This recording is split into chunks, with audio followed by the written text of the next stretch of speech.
Subscribe कीजिए हमारे channel English tutorials Ashish sir को और इस बेल आइकन को प्रेस कीजिए ताकि आप पा सकें हमारे चैनल की लेटेस्ट वीडियोस की नोटिफिकेशन सबसे पहले।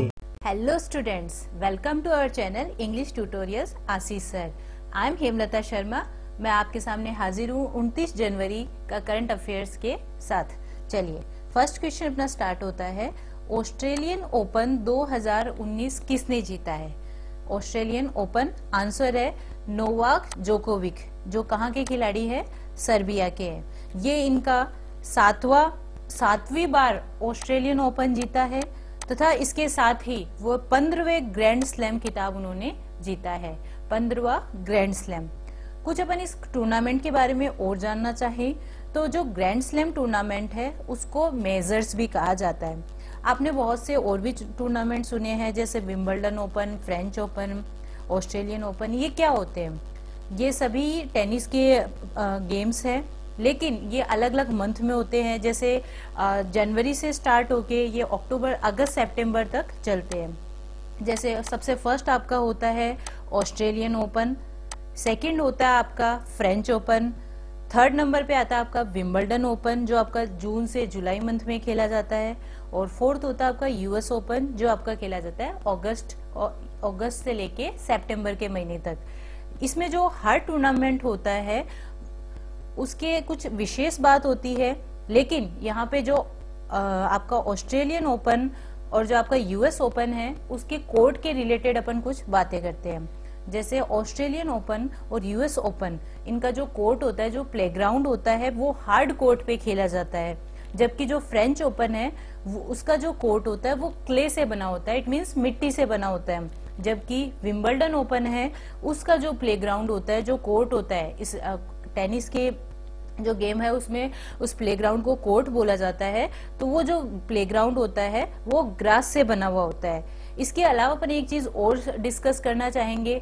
आजकल ये चीज और फेमस हो रही है कि किस गेम में क्या टेक्नोलॉजी, क्या टर्मिनोलॉजी यूज होती है।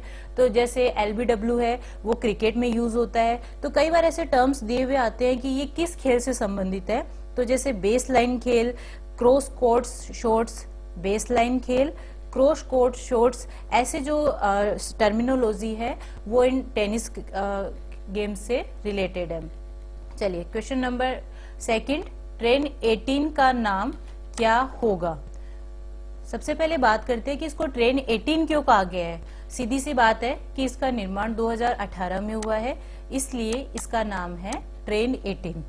जो हमारे भारत के वर्तमान रेल मंत्री पीयूष गोयल जी हैं, उनके द्वारा इसकी घोषणा की गई है कि जो ट्रेन 18 है उसका नाम किया जाएगा वंदे भारत एक्सप्रेस।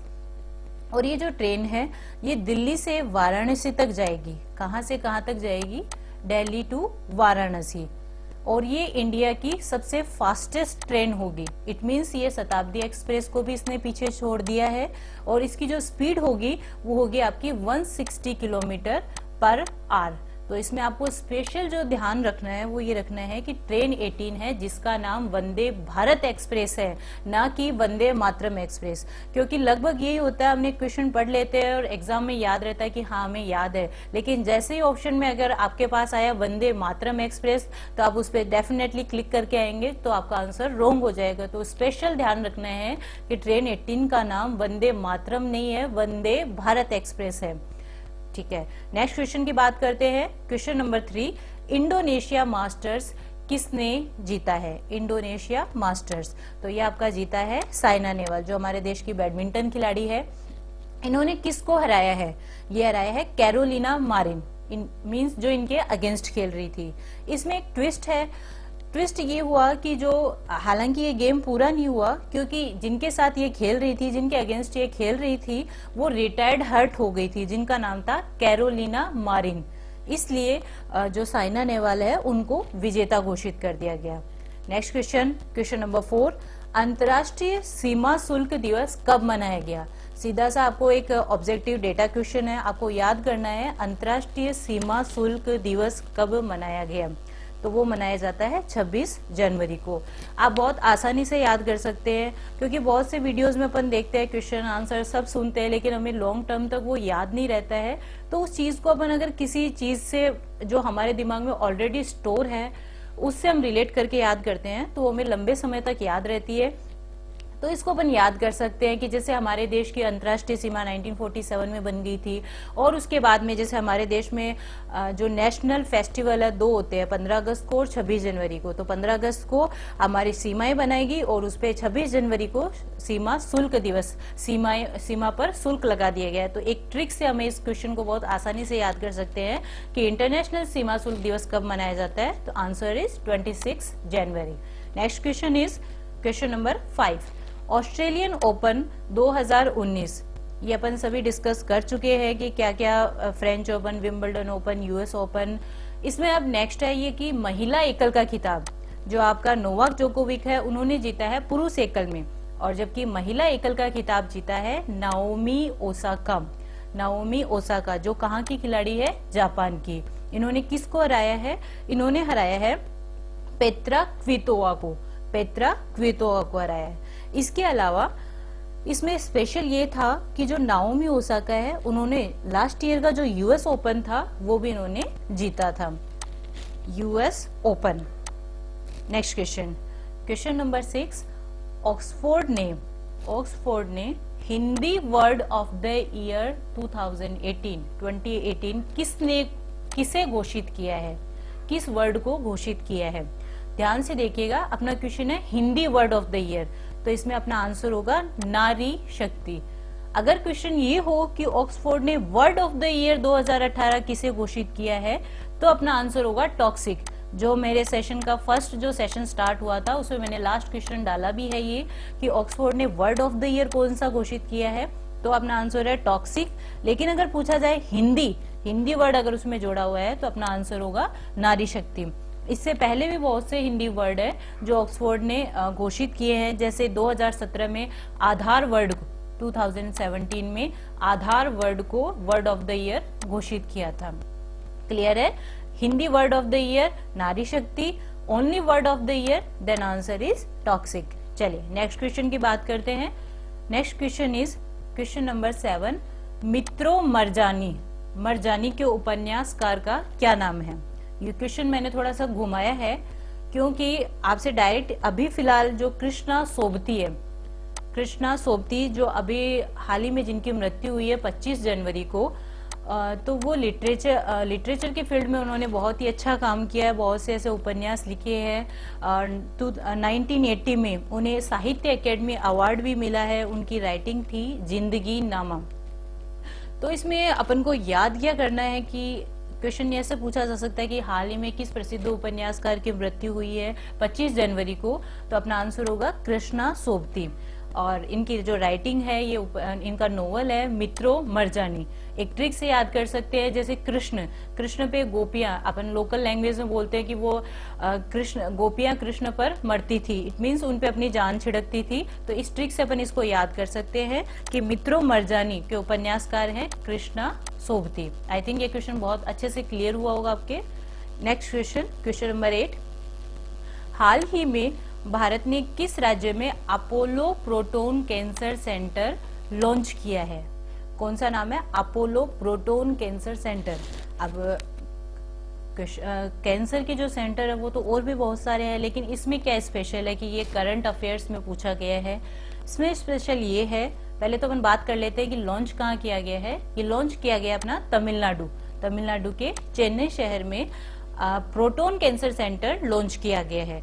इसमें स्पेशल ये है कि जो कैंसर का जो इलाज किया जाता है तो वो एक्सरे से किया जाता है for the treatment of cancer. तो उसमें इस प्रोसेस में जो जब कैंसर रेज उस पे ट्यूमर पे डाली जाती है तो वो ट्यूमर तो उस ट्यूमर का तो क्योर होता ही है, साथ साथ में उसके सराउंडिंग की जो हेल्दी टिश्यूज होते हैं उन पे भी काफी एडवर्स इफेक्ट पड़ता है। लेकिन ये जो नई टेक्नोलॉजी आई है प्रोटोन कैंसर वाली, इसके अंतर्गत जब इसकी बीम उसके अंदर डाली जाएगी, कैंसर के जो ट्यूमर पे डाली जाएगी, तो ये उसी को क्योर करेगी और उसकी जो सराउंडिंग की जो हेल्दी टिश्यूज है उन पे एडवर्स इफेक्ट बहुत मामूली सा डालेगी। इसलिए ये हमारे लिए बहुत ज़्यादा बेनिफिशियल रहेगी। आजकल जो कैंसर डिजीज़ है बहुत ज़्यादा फैल रही है, तो इसके लिए एक बहुत अच्छा ही हमारे लिए एक प्रशंसनीय कार्य कहा जा सकता है कि ऐसी फैसिलिटीज हमें भारत में उपलब्ध होगी। चलिए next question is question number 9। हाल ही में गणतंत्र दिवस परेड पुरुष दल का नेतृत्व करने वाली पहली महिला बनी है। अब इसको स्पेशल इसलिए डाला गया है कि पुरुष दल का नेतृत्व है, जो लीडरशिप है, तो वो पुरुष द्वारा ही की जाती है, लेकिन ऐसा फर्स्ट टाइम हुआ है कि उसका नेतृत्व किसी महिला के द्वारा किया गया है। तो वो महिला है भावना कस्तूरी। बहुत आसानी से याद रह जाएगा, Bhavna Kasturi. Question number 10। Sea vigil exercise कहाँ व कब की गई? पहले तो अपन क्वेश्चन समझ लेते क्या है।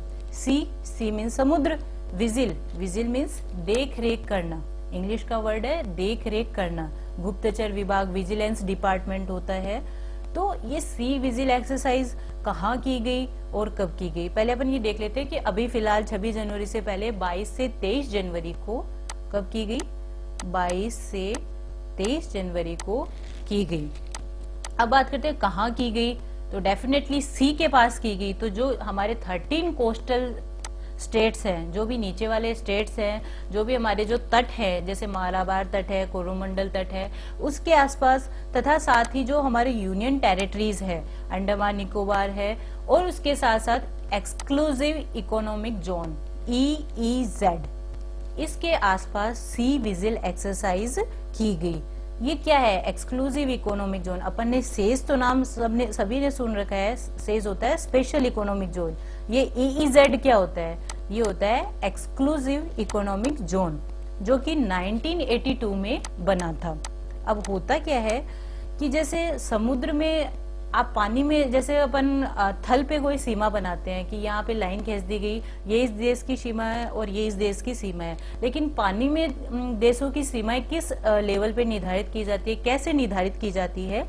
तो उसके लिए एक थर्ड यूनाइटेड कॉन्फ्रेंस हुआ था, जिसके अंतर्गत लॉ ऑफ सी कानून बनाया गया था 1982 में। उसके अंतर्गत EEZ बनाया गया था।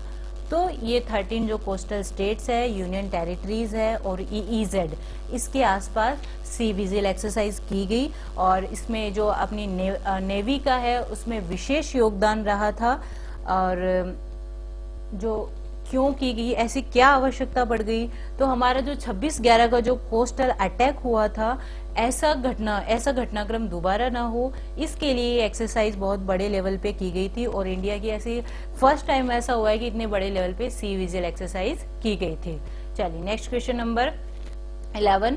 2019 में कितने पद्म पुरस्कार दिए गए हैं? पद्म पुरस्कार मीन्स इसमें तीनों पुरस्कारों को शामिल कर दिया गया है, पद्म विभूषण, पद्म भूषण और पद्म श्री। ये मैंने तीनों जिस सीरीज से बोले हैं उसी तरीके से उसी क्रम में इनको रैंक दी जाती है। विभूषण सबसे बड़ा, फिर उससे नीचे भूषण और उससे नीचे होता है आपका पद्म श्री। तो पद्म विभूषण दिया गया है 4 व्यक्तियों को, पद्म भूषण 14 और पद्म श्री दिया गया है 1904 को। आप सीधा सा एक सीरीज याद कर सकते हैं 4-14-94 की या 4-14-94 की। इसके अंतर्गत टोटल 20 फीमेल हैं जिनको अवार्ड दिया गया है। और ये जो अवार्ड है जिसकी घोषणा रिपब्लिक डे की इवनिंग को की जाती है। अब ये जो पद्म पुरस्कार है ये किसको दिए जाएंगे, किसको नहीं दिए जाएंगे, ऐसा कौन डिसाइड करता है? ये डिसाइड किया जाता है, इसके लिए एक कमेटी बनाई जाती है। और वो कमेटी का जो गठन है वो कौन करता है? वो हमारे देश के PM के द्वारा की जाती है। जो भी उस समय का समकालीन प्रधानमंत्री होता है उसके द्वारा की जाती है। तो वर्तमान में हमारे प्रधानमंत्री मिस्टर मोदी हैं, तो उनके द्वारा इस कमेटी का गठन किया गया था। और साथ साथ में ये जो पद्म पुरस्कार है ये विदेशी व्यक्तियों को भी दिए जा सकते हैं। Next question number 12। The line of control travelling with the Indian and Pakistan पुस्तक किसने लिखी है? तो सीधा सा अपन को एक याद करने, बुक का नाम है हैप्पी मन जैकब। बहुत आसानी से याद कर सकते हैं अपन कि जैसे लगभग व्यक्ति को, किसी भी पर्सन को जो LOC है, लाइन ऑफ कंट्रोल है, उसके लिए परमिशन नहीं दी जाती कि आप बॉर्डर पे जाके घूमो या आप बॉर्डर पे जाके ट्रैवलिंग कर सकते हो। लेकिन ये बंदा बहुत ज्यादा हैप्पी है, क्यों? क्योंकि इसे न केवल एक देश की बल्कि 2 देशों की सीमाओं को विजिट करने की फैसिलिटी मिली। तो अपन इस ट्रिक से इसको याद कर सकते हैं कि जैकब नाम का एक व्यक्ति है जो बहुत ज्यादा हैप्पी था। क्यों? क्योंकि उसे इंडिया और पाकिस्तान की LOC की ट्रैवलिंग करने की फैसिलिटी मिली थी, सुविधा मिली थी। याद हो गया होगा, the line of control travelling with the India and Pakistan. ये पुस्तक लिखी गई है हैप्पीमन जैकब के द्वारा। क्वेश्चन नंबर 13, असम के किन 2 स्थानों के मध्य पहली रो सेवा प्रारंभ की गई है? ये रो सेवा क्या है? ये रो सेवा है, एक्रोनिम है roll on and roll off का। Roll on and roll off, ये इंग्लिश की टर्मिनोलॉजी है, अपन क्लियर कर लेते हैं। इसमें जो भी वर्ड होता है उसका फर्स्ट लेटर उठा लिया जाता है। तो रोल ऑन RO, और सेकंड वर्ड अपने रोल ऑफ, तो उसका फर्स्ट लेटर उठा लिया जाता है। उसको बोला जाता है इंग्लिश में एक्रोनिम। जैसे अपन ATM बोलते हैं, ऑटोमेटेड टेलर मशीन, तो हर वर्ड का फर्स्ट लेटर ले लिया गया। ये तो थी अपनी इंग्लिश की बात। अब ये क्या है रो सेवा या रोल ऑन रोल ऑफ सेवा क्या है? सबसे पहले अपन बात करते हैं कि ये स्टार्ट कहाँ की गई। ये स्टार्ट की गई नेमाती एवं माजुली द्वीप के मध्य। कहाँ से कहाँ तक की गई? नेमाती एंड माजुली द्वीप के मध्य। ये है एक, इसके अंदर एक स्पेशल टाइप ऑफ वेसल बनाया गया है जो यूज किया जाएगा ट्रांसपोर्टेशन ऑफ ऑटोमोबाइल व्हीकल्स के लिए। साथ ही इसके अंदर ऐसे रैंप बनाए गए हैं जो लोडिंग एंड अनलोडिंग, जो सामान की जो भी हमारे व्हीकल्स होंगे उसकी लोडिंग और अनलोडिंग बहुत आसानी से की जाए, इसके लिए उसमें रैंप बनाए गए हैं। और बहुत बड़ा वेसल बनाया गया है जिसके अंदर जो बड़े ट्रांसपोर्टेशन है वो आसानी से किया जा सकता है। उसको बोला जाता है roll on and roll off. अब ये क्यों बनाया गया है? ये इसलिए बनाया गया है क्योंकि जो नेमाती और माजुली द्वीप के मध्य जब ट्रांसपोर्टेशन किया जाता है, तो अब इस roll on and roll off सेवा के प्रारंभ करने के बाद जो दूरी पहले 423 किलोमीटर लगती थी, वो दूरी अब घटकर हो गई है 12.7 किलोमीटर। कितनी हो गई है? 12.7 किलोमीटर। तो बहुत ज्यादा दूरी का जो समय है वो कम हो गया। और ये जो दूरी है, ये जो रूट है, वो यूज किया जाएगा रिवर रूट। जो पहले यूज किया जाता था वो रोड रूट था, अब ये रिवर रूट के माध्यम से इतनी दूरी है वो कम कर दी जाएगी। तो ये अपनी सुविधा थी roll on and roll off. चलिए क्वेश्चन नंबर 14 जो आज का लास्ट क्वेश्चन है। हाल ही में हड़प्पा सभ्यता से संबंधित 5 कंकालों के अवशेष कहां से प्राप्त हुए हैं? हड़प्पा सभ्यता से संबंधित 5 कंकालों के, अब वहां पे पहले तो अपन देख लेते हैं कहाँ प्राप्त हुए। राखीगढ़ी हिसार हरियाणा में। राखीगढ़ी हिसार हरियाणा में ये 5 कंकाल हमें प्राप्त हुए हैं। मैं आपको एक चीज क्लियर करना चाहती हूँ, वहाँ कंकाल तो और भी मिले हैं, लेकिन ये जो 5 स्केलेटन मिले हैं ये पूरे कंप्लीट फॉर्म में हैं, इसलिए अपन ने 5 की चर्चा की है। अब इनका क्या स्पेशल है कि इनको अब किस लिए वापस खोदा गया है? तो ये इनके अंदर अपन बात करें कि इन 5 कंकालों के अंदर 3 मेल है और 2 फीमेल है। और जो अपने इसमें कोलैबोरेशन किया गया है साउथ कोरिया के साथ में, और उसमें जो इन 5 कंकाल मिले हैं उनमें layer by layer in blood और फ्लैश की आपूर्ति की जाएगी। और उसके अंदर उसके माध्यम से हमें पता चलेगा कि 8000 साल पुराने जो हड़प्पा सभ्यता के लोग थे वो किस तरीके के दिखाई देते थे। तो इस तरीके से ये जो हड़प्पा सभ्यता से संबंधित 5 कंकालों के अवशेष हैं वो हमें अभी प्राप्त हुए हैं, और उनके ऊपर मांस और खून की एक लेयर बाय लेयर चढ़ाई जाएगी, जिससे हमें पता चल सकेगा कि पहले के जो 8000 साल पहले लोग कैसे दिखाई देते थे।